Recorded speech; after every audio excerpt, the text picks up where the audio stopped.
নির্বাচন তো বোধহয় হয়েই যাবে, উপদেষ্টারা তাদের কূটনৈতিক পাসপোর্ট জমা দিয়েছেন। স্বাস্থ্য উপদেষ্টা ছাড়া তিনি নাকি ব্যক্তিগত সফরে নিউজিল্যান্ড যাবেন, তারপর জমা দিবেন। এই স্বাস্থ্য উপদেষ্টা আসলে ইউনূসের কোঠায় নিয়োগ পেয়েছে, ভালো না। উনি দীর্ঘদিন গ্রামীণ ব্যাংকে কাজ করেছেন, এজন্য আর কি বানানো হয়েছে গ্রামীণ ব্যাংক কোঠায়। যাই হোক, এই সরকারের এখন শেষ সময়, আর এগুলো না বলি, চলে যাচ্ছে, আর 10-12-13 দিন আছে ক্ষমতায়। গুজব ছড়াচ্ছে যে গণভোটে হ্যাঁ হলে নাকি ইউনূস 6 মাস থাকবে। আমি গতকালকে প্রমাণ করে দেখিয়ে দিয়েছি ভিডিওতে যে কিভাবে গুজব ছড়াচ্ছে। এখন এই নতুন সমস্যা হচ্ছে মার্কিন রাষ্ট্রদূত। বাংলাদেশে মার্কিন রাষ্ট্রদূত সবসময় একটা প্রভাব রাখে, এটা নতুন কিছু না। প্রভাবশালী দেশের রাষ্ট্রদূত তারা তো একটু প্রভাব রাখবেই। এবং আমি আগেও একটা ভিডিওতে বলেছি যে বাংলাদেশে কে ক্ষমতায় আসছে, কাকে ক্ষমতায় আমেরিকা চায়, এগুলো নিয়ে ভাবার মতো ক্ষমতা মার্কিন প্রেসিডেন্টের নাই। হ্যাঁ, বাইডেন ভাবতো, কারণ বাইডেনের সঙ্গে একটা সম্পর্ক ছিল বাংলাদেশের ব্যক্তিগত, বাট ট্রাম্পের এগুলো নিয়ে কোনো মাথা ব্যথা নেই। কিন্তু বাংলাদেশের মতো ক্ষুদ্র দেশে মার্কিন দূতাবাসকে একটা স্পেশাল পাওয়ার দিয়ে দেওয়া হয়, এবং সেই পাওয়ারটাই প্রত্যেকটা রাষ্ট্রদূত প্রয়োগ করেছে। সে 111 থেকে শুরু করে এই পর্যন্ত আপনি দেখেন, এই যে 111, এটা তো আমেরিকার হাত ছিল পিছনে, প্রথম আলো ডেইলি স্টারের হাত ছিল, বাট এদের সবার উদ্দেশ্য ছিল ভিন্ন ভিন্ন।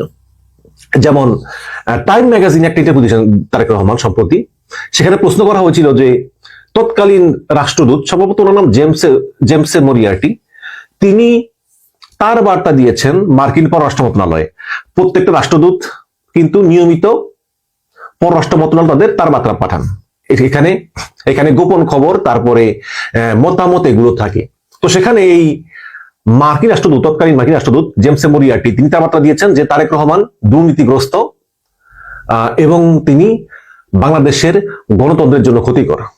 তো টাইম ম্যাগাজিন জিজ্ঞেস করলো তারেক রহমানকে যে তখন তো এটা বলেছিল, তখন তারেক রহমান বলেন যে তারা বলেছিল, আর তারা এটা প্রমাণ করতে পারেনি।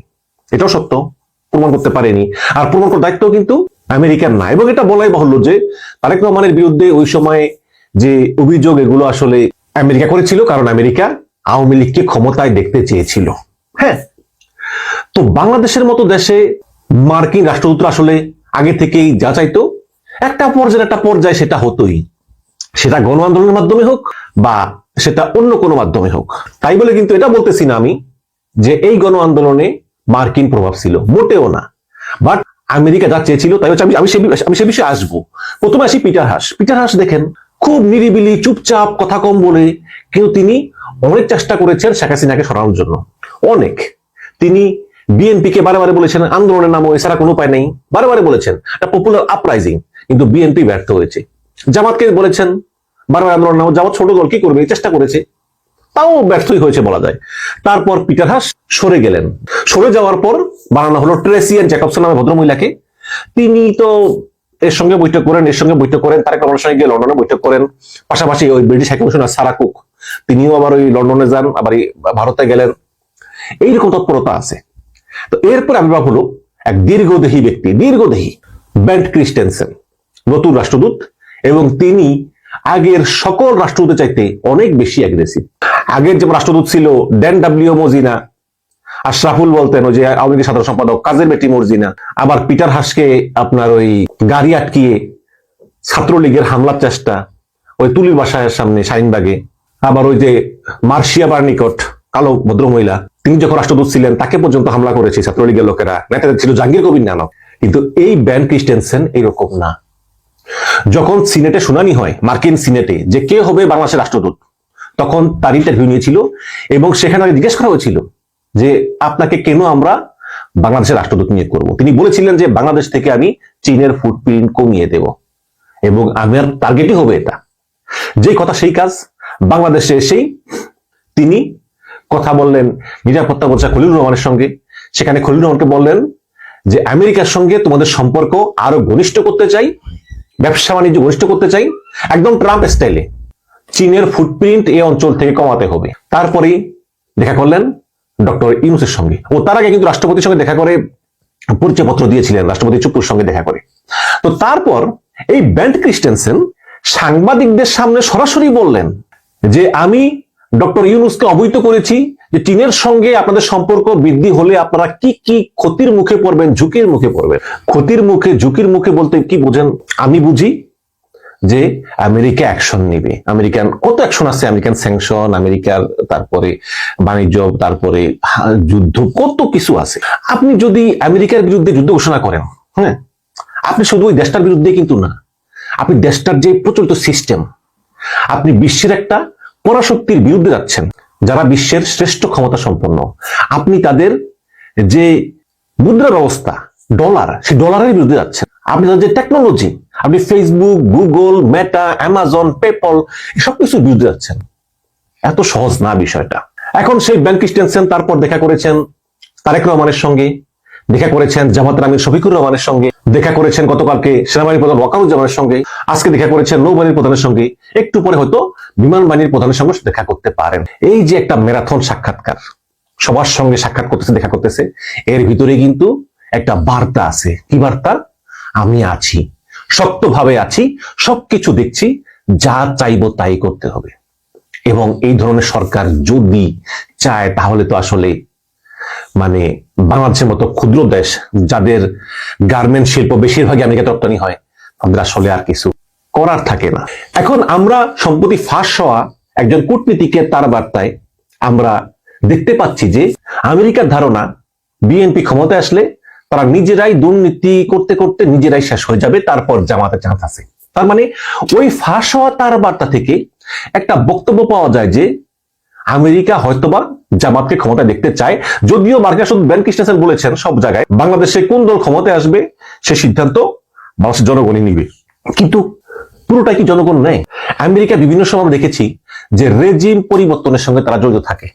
যেমন 1/11 সময় আওয়ামী লীগ ক্ষমতায় আনতে তারা কিন্তু সাহায্য করেছিল, এবং শেখ হাসিনার সময়ও কিন্তু শেখ হাসিনাকে বহুবার আমেরিকা বলেছিল যে তোমরা বিএনপির সঙ্গে বসো, জামাতের সঙ্গে বসো, কিন্তু শেখ হাসিনা কারো কথাই শুনে নাই, বারে বারে ভুয়া ইলেকশন করে করে করে করে সে জয়লাভ করতেছিল। যখনই 2024 সালের নির্বাচন ছিল 7 জানুয়ারির, তখন কিন্তু আকাশে বাতাসে সব জায়গায় কিন্তু আওয়ামী লীগ বিরোধিতা, কেউ পছন্দ করতেছে না। ওই খোদ আওয়ামী লীগের লোকে বলতেছে এনাফ, কিন্তু শেখ হাসিনা বোঝেন নাই। তো তারপর যখন আন্দোলনটা শুরু হলো, তখন আমেরিকা চিন্তা করলো যে খারাপ কি, চলছে চলুক, কিন্তু তারা ইচ্ছা করলে কিন্তু তারা আন্দোলন বন্ধ করতে পারতো, শেখ হাসিনার সঙ্গে আলাপ করতে পারতো, বাট এগুলো আর করে নাই, যে না শেখ হাসিনা কিছু শুনবে না।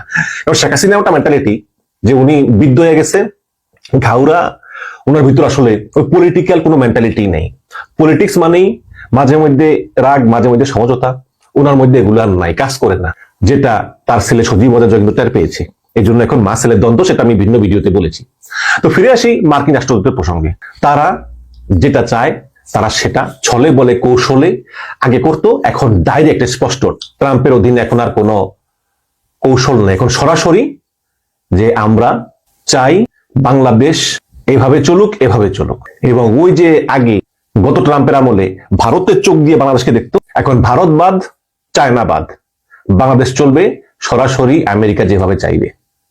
এবং অনেকে বলেন যে আমেরিকা চাই বলে নির্বাচনটা হচ্ছে, হয়তো আমেরিকা না চাইলে নির্বাচন হতো না, ছলে বলে কৌশল অন্য কিছু করতো। এবং আমেরিকা যে ইউনুসের পক্ষে এবং ইউনুসের প্রতি খুশি, এতে কোনো সন্দেহ নাই। যদি ইউনুস চীনের সঙ্গে অনেক বড় বড় ডিল করেছেন, এতে আমেরিকা আসলে সহ্য করে রয়েছে চীনের সঙ্গে আরো বড় বড় ডিল, এবং শেখ হাসিনা হলো চীনের সঙ্গে অনেক ডিল ছিল।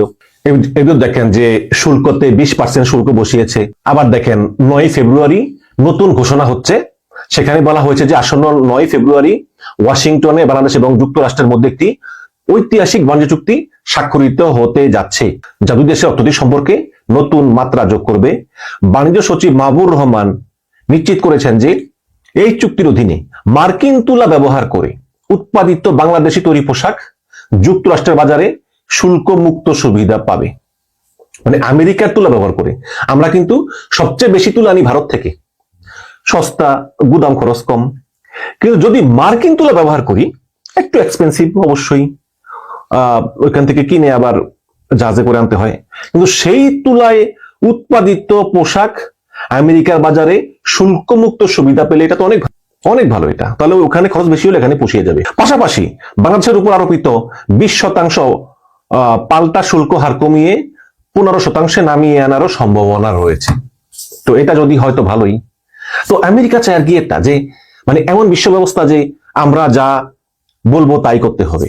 এখন দেখেন নরেন্দ্র মোদী তিনি যেভাবে আমেরিকার সঙ্গে এই গত কয়েকটা মাস ধরে এই শুল্ক হার বাণিজ্য নিয়ে ফাইট করে যাচ্ছেন, এটা আসলে বাংলাদেশের মতো ছোট দেশের পক্ষে সম্ভব না। এটা ভারত অনেক বড় দেশ, তারা পারে, আমরা পারি না। আমাদের আসলে নিজেদের গার্মেন্ট শিল্প, নিজেদের অর্থনীতি, নিজেদের বিভিন্ন বিষয় চিন্তা করে আসলে আমাদের আসলে আমেরিকার কাছে নতি স্বীকার করা ছাড়া উপায় থাকে না। এবং সেটাই হবে হয়তোবা যে সরকারি আসুক হবে। বাট মাঝে দিয়ে ওই নারী সাংবাদিক যিনি আসলে ওই মার্কিন কূটনীতিকের গোপন তার বার্তা ফাঁস করেছেন, তিনি এখন ফেসবুকে বলেন আমার কোনো দোষ নেই, আমি করি নাই। দেখুন, যখন একজন মার্কিন কূটনীতিক বলে যে আমরা জামাতের বন্ধু হতে চাই, এটা ফাঁস হওয়ার পর তারা কিন্তু চরম বিব্রতকর অবস্থায় পড়েছে, কোনো সন্দেহ নেই। এবং তারা চেষ্টাও করেছে ওয়াশিংটন পোস্টকে দিয়ে যে এই সংবাদটা যাতে প্রচার থামানো যায়, কিন্তু তারা পারেনি। ওয়াশিংটন পোস্ট এটা প্রকাশ করেছে। এখন ওই নারী সাংবাদিক তাকে মার্কিন দূতাবাস বিশ্বাস করেছে, ভিতরে নিয়ে বসিয়েছে, মনের কথা খুলে বলেছে, আর উনি এটি গোপনে রেকর্ড করে প্রকাশ করে দিয়েছে। দেখুন, এই পৃথিবীতে প্রত্যেকটা কূটনীতিক বিভিন্ন পলিটিক্যাল পার্টি লিডার সাংবাদিকদের সঙ্গে গোপন মিটিং করে। এটা আওয়ামী লীগের লোকের লোক, বিএনপি লোকজনের সঙ্গে করেছে, জামাতের সঙ্গে করেছে, এবং এগুলো গোপনই থাকে, এগুলো কখনো কিন্তু প্রকাশিত হয় না। এতে কিন্তু অবাক হওয়ার কিছু নয়, পৃথিবী এভাবেই চলে। তো সেই নারী সাংবাদিক একটু সুবিধার জন্য তিনি বিএনপি ক্ষমতা এলে ফারজানা রূপা হতে চান, তার স্বামী, ওই যে ফারজানা রূপার স্বামী, তার স্বামী ওরকম হতে চায়। এই সামান্য কারণে মার্কিন দূতাবাসের ফোনালাপ আপনি ফাঁস করে দিলেন। আপনাকে আমেরিকার বিশ্বাস করবে? এখন ফেসবুকে লিখে না আমার দোষ নাই। এখন আমেরিকা তো আসলে জানে না কে করেছে, আমেরিকা শুধু জানে যে এই চারজন একজন করেছে। ওনার কারণে বাকি 3 নারী সাংবাদিকেরও কপাল পড়লো। এরা আর আসলে মার্কিন দূতাবাসে কোন দাওয়াত পাবে না, এমনকি মার্কিন ভিসাও হয়তো এদের জন্য ব্ল্যাকলিস্টেড হতে পারে। যেমন শেখ হাসিনা কিন্তু ব্ল্যাকলিস্টেড। শেখ হাসিনা পালিয়ে যাওয়ার 3 দিন পরেই মার্কিন দূতাবাস শেখ হাসিনার নিষেধাজ্ঞা দিয়েছে যে তিনি আর আমেরিকাতে প্রবেশ করতে পারবেন না। এখন এই 4 সাংবাদিকের নাম যুক্ত হলো কিনা আমি জানি না। তো যাই হোক, আমি একটা জিনিস মনে করি যে নির্বাচনের আর 12-13 দিন আছে। এখন নতুন সরকারের দায়িত্ব নেওয়ার অপেক্ষা। নতুন সরকার দায়িত্ব নেওয়ার পরে বেশ কিছু সমস্যার সম্মুখীন হবে। বিশেষ করে শেখ হাসিনা রেখে যাওয়া ভঙ্গুর অর্থনীতি ডক্টর ইউনূস কিন্তু এই 1.5 বছরেও পুরোপুরি ঠিকঠাক করতে পারেনি। নতুন সরকার ক্ষমতা এলে এটা হবে বড় চ্যালেঞ্জ, এবং ভূরাজনৈতিক ভাবে সবচেয়ে বড় চ্যালেঞ্জ হবে এই চীন, ভারত এবং আমেরিকার সঙ্গে সম্পর্ক মেনটেন করে চলা। ভারতের বিষয়টা কেন বলি, ভারত প্রতিবেশী, এরা ওই বিভিন্ন ষড়যন্ত্র করতে পারে, যাতে ষড়যন্ত্র না করতে পারে এজন্য ম্যানেজ করা। এবং সেই ম্যানেজটা আবার হবে যে তাহলে ভারত বলবে তাহলে আওয়ামী লীগকে পুনর্বাসন করো, এসব ঝামেলা আছে। এখন চীনের সঙ্গে আমাদের যে সম্পর্ক আমরা জড়িয়ে গিয়েছি, তিস্তা প্রকল্প, প্রতিরক্ষা চুক্তি, সব বিভিন্ন চুক্তি, এখানে আমেরিকা চাইলেও চীনকে কতটুকু দূরে সরানো সম্ভব সেটা একটা বিষয়। এবং দ্বিতীয়ত, এই মার্কিন রাষ্ট্রদূত, আমি আগেই বলেছি বাংলাদেশের ক্ষুদ্র দেশে কিন্তু মার্কিন দূতাবাসের একটা পাওয়ার থাকে। এখন এই মার্কিন রাষ্ট্রদূতকে কিভাবে আসলে সরকার ম্যানেজ করবে, কারণ উনি তো খুব অ্যাগ্রেসিভ টোনার। উনি নিজে বলেছেন যে সাংবাদিকদের কাছে যে আমরা ইউনূসকে বলেছি চীনের সঙ্গে সম্পর্কের ঝুঁকি কতটুকু। তার কিছুক্ষণ পরে আবার চীনা দূতাবাস বলতেছে যে আমেরিকাকে হুঁশিয়ার করে বলতেছে যে বাংলাদেশ এবং চীনের সম্পর্ক ঐতিহাসিক এবং আমেরিকা নিজে চরকায় তেল দাও। সুতরাং খুব হার্ড একটা কনভারসেশন হয়েছে এই মার্কিন দূতাবাস এবং চীনা দূতাবাসের মধ্যে, যেটা কিন্তু আমরা আগে কখনো দেখিনি। সুতরাং এই নতুন সরকার আসছে, তার ভূরাজনৈতিক ভাবে সবচেয়ে বড় চ্যালেঞ্জ হচ্ছে এই আমেরিকা এবং চীনকে মোকাবেলা করা। আমেরিকা এবং চীনের ভিতরে একটা আলোচনা করে এই 2 দেশকেই ম্যানেজ করে চলা, এটাই হবে নতুন সরকারের সবচেয়ে বড় একটা চ্যালেঞ্জ বলে আমি মনে করি। দর্শক, আপনাদের মতামত জানতে চাই। দর্শক, কদিন আগে ওয়াশিংটন পোস্টের চাঞ্চল্যকর অডিও ফাঁস এবং যে রিপোর্ট আমেরিকা জামাতের সঙ্গে বন্ধুত্ব করতে চাইছে, জামাত ক্ষমতায় আসুক এটা চাইছে, তারপরে আমরা দেখেছি যে গণমাধ্যম 71 টেলিভিশন তারা নিশ্চিত করেছিল আমেরিকার স্টেট ডিপার্টমেন্টের কথা, বক্তব্য তারা প্রচার করেছিল এরকম যে তারা ব্যাপারটাকে অস্বীকার করছে এবং তারা বলছে যে বাংলাদেশের সব পক্ষের সঙ্গেই তারা কাজ করতে চায়, নির্বাচিত যে পক্ষই আসুক তার সঙ্গেই আমেরিকা সম্পর্ক তৈরি করতে চায়। গতকালকে প্রধান নির্বাচন কমিশন কমিশনের সঙ্গে গতকালকে না পরশুদিন প্রধান নির্বাচন কমিশনের সঙ্গে দেখা করেছিলেন মার্কিন রাষ্ট্রদূত ক্রিস্টেনসন। তিনি দেখা করার পর একই কথা বলেছিলেন, খুবই সংক্ষিপ্ত 1 মিনিট এরকম সংবাদ সম্মেলনে তিনি বলেছিলেন যে বাংলাদেশে যে পক্ষ নির্বাচিত হয়ে ক্ষমতায় আসবে তাদের সঙ্গেই সরকার গঠন করতে চায়। গতকালকে আমরা ক্রিস্টেনসনকে দেখলাম জামাতের আমিরের সঙ্গে বৈঠক করতে, এবং বৈঠক পরবর্তী মার্কিন ভাষ্য পাওয়া গেল জামাতের নজিরবিহীন প্রশংসা করছেন এই রাষ্ট্রদূত, এবং মার্কিন কর্তৃপক্ষ থেকে জামাতের এই প্রশংসা, জামাতের সঙ্গে কাজ করা, জামাতের অনেক পরিবর্তন, পজিটিভ পরিবর্তন, এই ব্যাপারগুলো তারা তুলে ধরছেন। এই ব্যাপারগুলো তারা যখন তুলে ধরছেন তখন কি কিছু একটা টের পাওয়া যাচ্ছে? তাহলে কি ব্যাপারটা এরকম? ওয়াশিংটন পোস্ট যেটা বলতে চেয়েছিল আগামী নির্বাচনের মাধ্যমে জামাতকেই ক্ষমতায় চাই যুক্তরাষ্ট্র, সেই ব্যাপারের দিকেই কি এগোচ্ছে, যখন কিনা ভারতীয় ইঙ্গিত আমরা দেখছি বিএনপির দিকে? চলুন একটু জেনে দেখি কি বলছে মার্কিন কর্তৃপক্ষ আর কি জানালো জামাত গণমাধ্যমকে। থাকবেন দর্শক। বলছিলাম জামাতের আমিরের সঙ্গে ক্রিস্টেনসনের সাক্ষাৎ, এই সাক্ষাৎকারটা বেশ আলোচিত একটা ব্যাপার এবং খুবই গুরুত্বপূর্ণ ব্যাপার এই কারণেই, যখন মার্কিন কূটনীতিবিদের অডিও ফাঁস হচ্ছে, তারা জামাতকে বন্ধু হিসেবে পেতে চায়, নানা রকমের শর্ত দিচ্ছে জামাতকে, শরিয়া আইন বাস্তবায়ন করা যাবে না, বাস্তবায়ন করলে পরদিনই মার্কিন 100% ট্যারিফ চাপিয়ে দেওয়া হবে বাংলাদেশের ওপরে, সেই কারণে জামাত ইচ্ছা করলেও শরিয়া আইন বাস্তবায়ন করতে পারবে না, গতানুগতিক গণতান্ত্রিক পথেই তারা চলবে। এই যে প্রত্যাশা, এবং এই প্রত্যাশা নিয়ে অডিও ফাঁস হয়ে যাওয়া, ওয়াশিংটন পোস্ট তাদের দেশেরই গণমাধ্যম এই ফাঁসটা করে দেওয়া, ব্যাপারগুলো অন্য ইঙ্গিত দিচ্ছিল। অন্য ইঙ্গিত মানে হচ্ছে যে অবশ্যই সেটা জামাতের জন্য পজিটিভ ইঙ্গিত, রাষ্ট্র ক্ষমতায় জামাতকে চাইছে আমেরিকা, এই ইঙ্গিতটাই দিচ্ছিল। গতকালকে ক্রিস্টেনসন যখন জামাতের আমিরের সঙ্গে কথা বললেন, সাক্ষাৎ করলেন তার বারিধারার বসুন্ধরার অফিসে, এবং তারপরে জামাতের যে ভূয়সী প্রশংসা করা, সেটাকে ওই অডিও ফাঁস হওয়া বিষয়ের সঙ্গে আপনি মিলিয়ে ফেললেও খুব একটা যে অপরাধ হবে তা বোধহয় হবে না। কি বলছে গণমাধ্যম? 71 টিভির শিরোনামটাই দেখে নিন। তারা বলছে, গণতান্ত্রিক অগ্রযাত্রায় জামাতে ইসলামীর ভূয়সী প্রশংসা মার্কিন রাষ্ট্রদূতের। ভূয়সী প্রশংসা করেছেন জামাতের তিনি। বাংলাদেশের গণতান্ত্রিক অগ্রযাত্রা ও অর্থনৈতিক উন্নয়নে জামাত ইসলামীর ইতিবাচক ভূমিকার ভূয়সী প্রশংসা করেছেন ঢাকায় নিযুক্ত মার্কিন রাষ্ট্রদূত ব্রেন্ট ক্রিস্টেনসন। অর্থনৈতিক উন্নয়নে জামাতের প্রশংসা করছেন। অর্থনৈতিক কি উন্নয়ন করেছে জামাত? জামাত কি কখনো রাষ্ট্র ক্ষমতায় ছিল? 2001-এ যে জোট সরকারের সঙ্গে ছিল বিএনপির সঙ্গে, সেখানে 2 জন মাত্র মন্ত্রী ছিলেন। সেই মন্ত্রী 2 জন, একজন শিল্পমন্ত্রী, একজন সমাজ কল্যাণ মন্ত্রী। সেখানে অর্থনৈতিক মানে তার আগে পরে জামাত কখনো ক্ষমতায় থাকেনি। তো জামাত ক্ষমতাতেই থাকেনি যারা, তারা অর্থনৈতিক দিক থেকে ভূমিকা পালন করছে, এই কথা মার্কিন রাষ্ট্রদূত বলছেন। তার মানে এক ধরনের প্রেম তৈরি হয়েছে, এবং এই প্রেমটা সম্ভবত সেই দিকেই যাচ্ছে যে জামাতকেই ক্ষমতায় চাইছে মার্কিন কর্তৃপক্ষ। সকালে জামাত ইসলামীর আমির ডাক্তার শফিকুর রহমানের সঙ্গে সৌজন্য সাক্ষাৎ শেষে তিনি এই মন্তব্য করেছেন। দলীয় সূত্র বলছে, সাক্ষাৎকারটি অত্যন্ত আন্তরিক ও হৃদ্যতাপূর্ণ পরিবেশে সম্পন্ন হয়েছে। বৈঠকে তারা বাংলাদেশের বর্তমান রাজনৈতিক ও অর্থনৈতিক পরিস্থিতি, শিল্প বাণিজ্য, আগামী 12 ফেব্রুয়ারি অনুষ্ঠিতব্য জাতীয় সংসদ নির্বাচন, রাষ্ট্রীয় সংস্কার এবং রোহিঙ্গা ইস্যু সহ বিভিন্ন দ্বিপাক্ষিক বিষয় নিয়ে বিস্তারিত মতবিনিময় করেন। বৈঠক শেষে উভয় পক্ষ আশাবাদ ব্যক্ত করেন যে ভবিষ্যতে 2 দেশের দ্বিপাক্ষিক সম্পর্ক আরও জোরদার হবে।